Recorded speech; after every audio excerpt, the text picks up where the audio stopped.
25 दिसंबर 1927 का दिन था।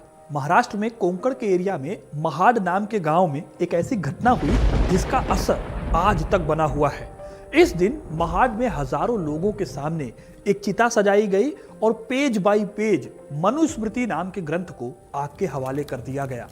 इतिहास में इस दिन को कहा गया मनुस्मृति दहन दिवस।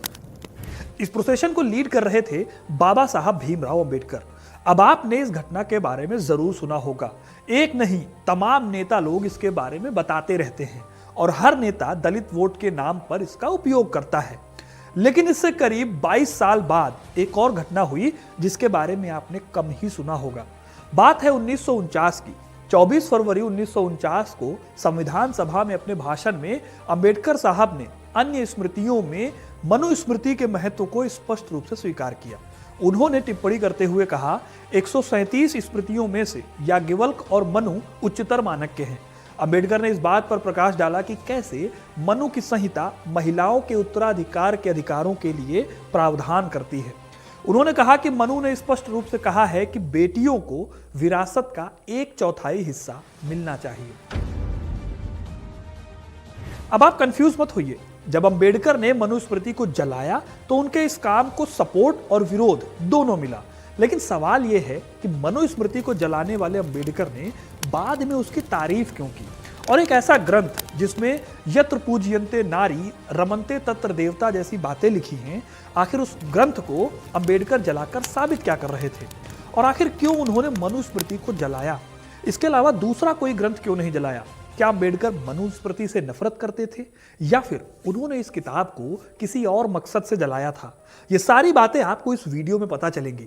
तो वीडियो थोड़ा लंबा होगा क्योंकि हम ऐतिहासिक रूप से इस बेहद कंट्रोवर्शियल घटना को देखेंगे। तो वीडियो को अंत तक जरूर देखिएगा दोस्तों, क्योंकि अपना इतिहास नहीं जानोगे तो खुद को कैसे पहचानोगे। दोस्तों, वीडियो में आगे बढ़े उससे पहले मैं आपको दिखाना चाहता हूं, जनवरी 1950 वो दिन था जब देश की आजादी के करीब 2.5 साल बाद संविधान लागू हुआ। यानी एक किताब से पूरे देश का कानून चलना था। यह धर्म की कोई किताब नहीं थी। इंडिया सेकुलर लाइंस पर चलने के लिए तैयार था। लेकिन सवाल है कि इस कानून के सेंटर में मनुस्मृति कैसे आ गई? तो देखिए, हजारों साल पहले हमारे देश में जब हिंदू राजाओं का रूल था, तब हिंदू राजाओं को गाइड करने के लिए पुरोहित हुआ करते थे और लॉ एंड ऑर्डर को मेंटेन करने के लिए कुछ कानूनी किताबें हुआ करती थी। वैदिक काल में इन किताबों को सूत्र और स्मृति कहा जाता था। सूत्रों में धर्म सूत्र थे जिसमें धर्म के पालन की बातें कही गई थी, और वहीं दूसरी तरफ स्मृतियां थी जिनमें कुछ खास इंटेलेक्चुअल व्यक्तियों की लिखी गई स्मृतियां होती थी। वैसे तो करीब 137 के आसपास स्मृति ग्रंथ मौजूद है, लेकिन सबसे ज्यादा महत्व मिलता है मनुस्मृति और याज्ञवल्क्य स्मृति को। माना जाता है कि 200 ईसा पूर्व से लेकर 300 ईस्वी के बीच में इन्हें लिखा गया। इसमें भी आगे चलकर मनुस्मृति का रोल बढ़ गया। ये हम आगे जानेंगे कि ये कैसे हुआ था। खैर, वैदिक काल के बाद एक इंपॉर्टेंट टाइम पीरियड आता है गुप्त काल का, जब हमारे देश में पुराणों का संकलन किया गया और उसके साथ ही कुछ नई लॉ बुक्स को लिखा गया। इन लॉ बुक्स को कहा गया धर्मशास्त्र। इस धर्मशास्त्र में पुराने कानूनों को धर्मशास्त्र के अंडर ला दिया गया। जैसे कि जब संविधान लिखा गया तो पहले से चले आ रहे इंडियन पीनल कोड को, जिसे अंग्रेजों ने बनाया, उसे संविधान के अंडर ला दिया गया। ठीक इसी तरह से मनुस्मृति और धर्म सूत्रों को धर्मशास्त्र के अंदर ला दिया गया। अभी तक आपको समझ आ गया होगा कि बड़े पैमाने पर धर्मशास्त्रों के माध्यम से लॉ एंड ऑर्डर का सिस्टम चलता था। अब हम टाइम में थोड़ी लंबी छलांग लगाएंगे और चलेंगे 18वीं सदी के आखिर के सालों में, साल 1773 में। इस साल वॉरेन हेस्टिंग्स को बंगाल का गवर्नर जनरल बनाया जाता है। उन्हें बंगाल पर राज करने के लिए भेजा गया था। लेकिन वॉरेन हेस्टिंग्स के सामने एक बहुत बड़ा चैलेंज था। उन्होंने देखा कि भारत में हिंदू और मुसलमान दोनों कम्युनिटीज के अपने अपने कानून हैं और वो उन्हीं कानूनों से अपनी सोसाइटीज को फंक्शन करते हैं। जाहिर है कि इंडिया पर रूल करने के लिए वो कोई बाहरी कानून नहीं थोप सकते थे इंडियंस पर। इसलिए सबसे पहले उन्होंने हिंदू और मुस्लिम कम्युनिटीज के कानूनों के बारे में पढ़ना शुरू किया। साल 1781 में कलकत्ता मदरसा की स्थापना की गई। इसका पर्पस था हिंदू और मुस्लिम लॉज की स्टडी करना। इसके 3 साल बाद 1784 में अंग्रेजों ने गेंटू लॉ या हिंदू लॉज को इंग्लिश में ट्रांसलेट कर दिया। जब ये सब हो रहा था तब एक और शख्स था जो कि इन्हीं चीजों पर काम कर रहा था। इस शख्स का नाम था विलियम जोन्स। विलियम जोन्स एक ब्रिटिश ऑफिसर थे। 1776 में उन्हें कुलुक नाम के ब्राह्मण की मनुस्मृति मिली। यह मनुस्मृति इन्हीं कुलुक ब्राह्मण का वर्जन था। विलियम जोन्स ने फिर इस किताब को ट्रांसलेट किया। 1796 में उन्होंने फाइनली इस किताब के ट्रांसलेशन का काम पूरा कर लिया। तब से लेकर अब तक इसी किताब को लेकर पूरी कंट्रोवर्सी घूमती रहती है। अब यहां से 2 से 3 बातें आपके समझने वाली हैं। पहली, मनुस्मृति एक अकेली लॉ बुक नहीं थी, बल्कि ऐसी कई किताबें हैं जिसमें हिंदुओं के गवर्नेंस की बातें लिखी हुई थी। लेकिन क्योंकि मनुस्मृति को अंग्रेजों ने सबसे पहले ढूंढकर उसे ट्रांसलेट किया, तो उन्होंने इसे ही हिंदू धर्म के कानूनों को डिसाइड करने वाली किताब माना। इसीलिए उन्होंने जो भी कानून बनाए या जो भी नियम लागू किए, वो इसी किताब के हिसाब से बनाए। यानी कि मनुस्मृति एकमात्र किताब बन गई जिसके माध्यम से अंग्रेजों ने हिंदुओं के लॉ एंड ऑर्डर की बातें लिखी, पढ़ी और समझी। इसके बाद इस किताब को स्टैब्लिश करने के लिए अंग्रेजों ने इतिहास में मनुस्मृति में लिखी कई बातों को ढूंढ ढूंढ कर दिखाया। इसे कोरोबोरेशन बोलते हैं। जैसे ये बार बार बताया गया कि देखिए, मनुस्मृति हिंदुओं के लाइफस्टाइल को डिसाइड करने वाली एक कानूनी किताब है।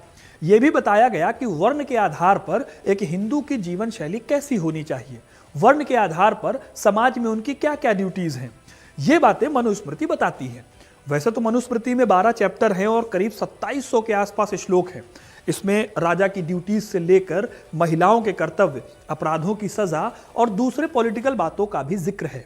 लेकिन इसी मनुस्मृति में चांडालों को लेकर भी कई नियम बताए गए हैं।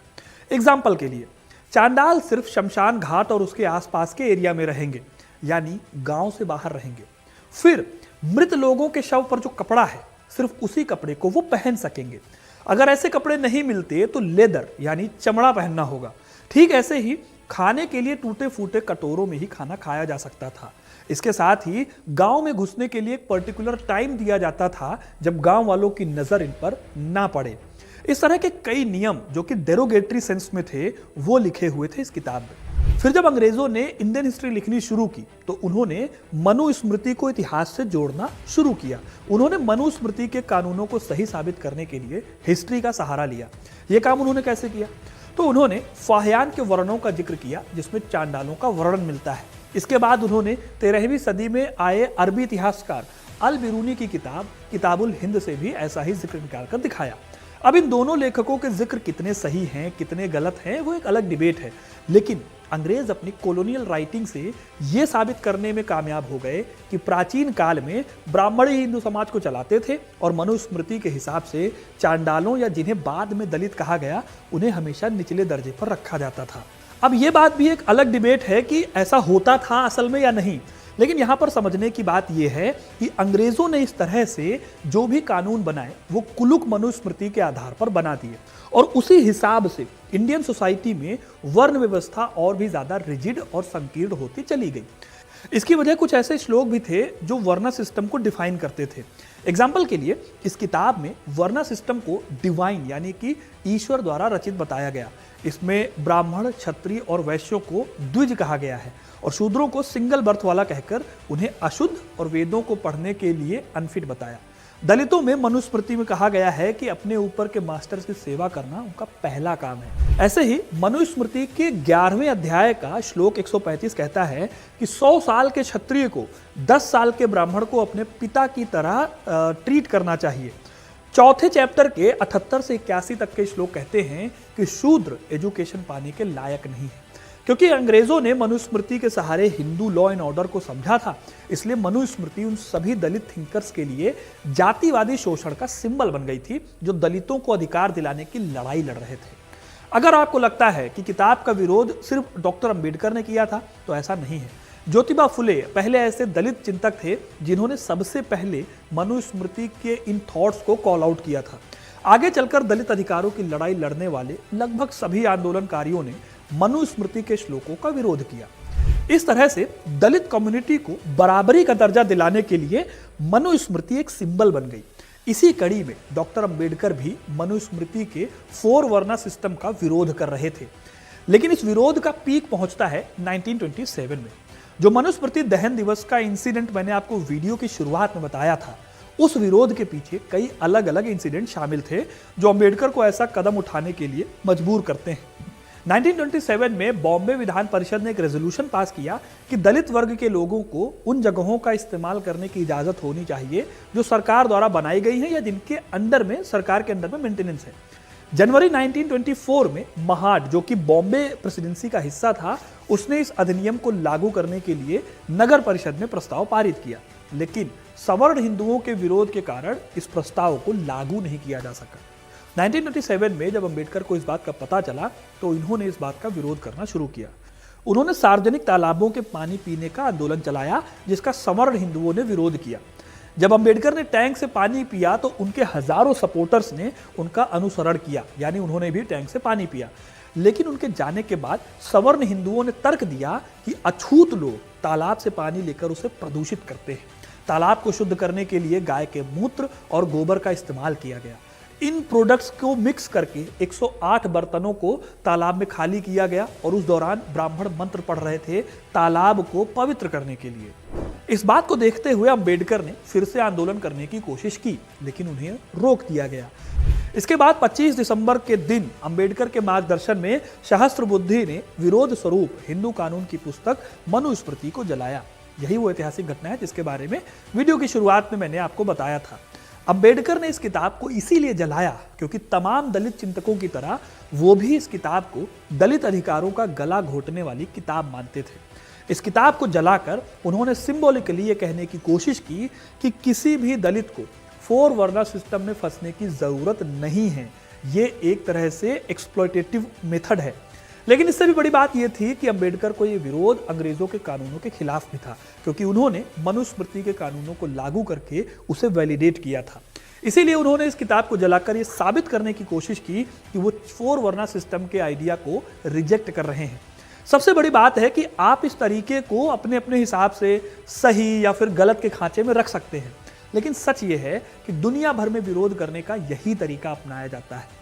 शोषण के प्रतीक को खत्म करके उसे रिजेक्ट करने की परंपरा चलती आ रही है। एग्जाम्पल के तौर पर फ्रेंच रेवोल्यूशन के दौरान फ्रांसीसियों के बीच शोषण का प्रतीक बेस्टील के जेल को आग के हवाले कर दिया गया। इसलिए भले ही नारी की पूजा करने वाला एक श्लोक मनुस्मृति में मिलता हो, लेकिन उससे कई स्त्री अधिकारों के और दलित अधिकारों के विरोधी श्लोकों को रिजेक्ट करने की कोशिश इस किताब को जलाकर की गई। हिस्टोरियन गेल ओम्वेट अपनी किताब Ambedkar towards an enlightened India में लिखती हैं कि अंबेडकर का मनुस्मृति को जलाना जाति प्रथा के शोषण की नींव को चैलेंज करने के जैसा था। अब आपको ये बात समझ आ गई होगी कि अंबेडकर जी को इस किताब से क्या दिक्कत थी। अंबेडकर ने इस किताब को शोषण के एक सिंबल के तौर पर देखा, जिसने भारतीय समाज में बड़े पैमाने पर असमानता और भेदभाव को बढ़ावा दिया। उन्होंने इसी किताब के जरिए ऐतिहासिक रूप से दलितों के साथ होने वाले भेदभाव को भी रेखांकित किया। लेकिन अब 2 ऐसी बातें हैं जिन्हें जानना आपके लिए बहुत इंपॉर्टेंट है। सबसे पहली बात तो यह है कि अंबेडकर जी ने जब तक मनुस्मृति नहीं जलाई थी तब तक इसका विरोध बहुत बड़े फ्रंट पर नहीं आया था। ना ही इतिहासकारों ने ऐसी कोई रिसर्च इस किताब पर की थी। लेकिन अंबेडकर के महाड सत्याग्रह के बाद इस किताब पर कई इतिहासकारों ने अपनी राय रखी और मनुस्मृति फोर फ्रंट पर आ गई। जैसे सबसे पहले महात्मा गांधी ने तो यह माना कि मनुस्मृति धर्मशास्त्र का हिस्सा है, लेकिन क्योंकि यह वर्जन ओरिजिनल नहीं है इसलिए इसे सही वर्जन नहीं माना जा सकता। मतलब ये नहीं कहा जा सकता कि यही असली मनुस्मृति में भी लिखा होगा। ठीक ऐसे ही नेशनलिस्ट हिस्टोरियन आरसी मजूमदार भी यही बात करते हैं। उनके हिसाब से यह असली मनुस्मृति नहीं है। दूसरी तरफ मार्क्सिस्ट हिस्टोरियन सतीश चंद्रा इस किताब को लेकर आर्गुमेंट देते हैं कि आज के टाइम पर 50 से भी ज्यादा मनुस्मृति के वर्जन हैं। इसलिए सबसे बड़ी प्रॉब्लम तो यही है कि किस वर्जन को सही माना जाए। इस तरह से कुलुक मनुस्मृति जिसके आधार पर ये पूरी डिबेट चलती है उसे ही गलत ठहराने की बातें चलती हैं। लेकिन अंबेडकर इस जगह पर मानते हैं कि मनुस्मृति ही वो किताब है जिसमें मौजूद जातिगत भेद के चलते दलितों को उनके अधिकारों से दूर रखा गया। अब यहाँ पर एक दूसरी और आखिरी बात जो आपको देखनी होगी वो ये है कि अंबेडकर इस किताब से पूरी तरह से नफरत नहीं करते थे, बल्कि उनके कामों को आप पढ़ें तो पता चलेगा कि अंबेडकर को मनुस्मृति की बहुत गहरी समझ थी। वो इस किताब को ब्लैक और व्हाइट की जगह पर इसके ग्रे एरिया को भी देख रहे थे, जिसे अक्सर उनके सपोर्टर और विरोधी दोनों ही नजरअंदाज कर देते हैं। देखिए, कॉम्प्रिहेंसिवली अंबेडकर ने मनुस्मृति के आइडिया ऑफ ऑपरेशन को रिजेक्ट किया, लेकिन इसके साथ ही उन्होंने मनुस्मृति में मौजूद महिलाओं के इनहेरिटेंस के अधिकारों की तारीफ भी की। 24 फरवरी 1949 को संविधान सभा में अपने भाषण में अंबेडकर ने इस बात पर प्रकाश डाला कि कैसे मनु की संहिता महिलाओं के उत्तराधिकार के लिए प्रावधान करती है। उन्होंने कहा कि मनु ने स्पष्ट रूप से कहा है कि बेटियों को विरासत का 1/4 हिस्सा मिलना चाहिए। इस तरह से अंबेडकर मनुस्मृति को एक शोषण के तौर पर तो देख रहे थे, तो इसमें अच्छी बातों को भी वो देख रहे थे। इसीलिए मैंने कहा कि अंबेडकर मनुस्मृति से नफरत नहीं करते थे। उन्हें उस कास्ट के एस्पेक्ट पर दिक्कत थी, उस इनइक्वालिटी के थॉट पर दिक्कत थी, जिसकी वजह से दलित पिछड़ते जा रहे थे या जिसकी वजह से ऐतिहासिक रूप से दलितों का शोषण हुआ। तो दोस्तों, ये है पूरी डिबेट मनुस्मृति को लेकर। इसमें और भी डिटेल में बातें हो सकती हैं। तब तक के लिए आप बताइए आपको ये वीडियो कैसा लगा। आप कमेंट करके अपनी राय ज़रूर दीजिएगा। वीडियो को लाइक और शेयर करना ना भूलें और ऐसे इंटरेस्टिंग कहानियों के लिए, इतिहास से जुड़े रहने के लिए हिस्ट्री कनेक्ट को सब्सक्राइब ज़रूर करें। धन्यवाद।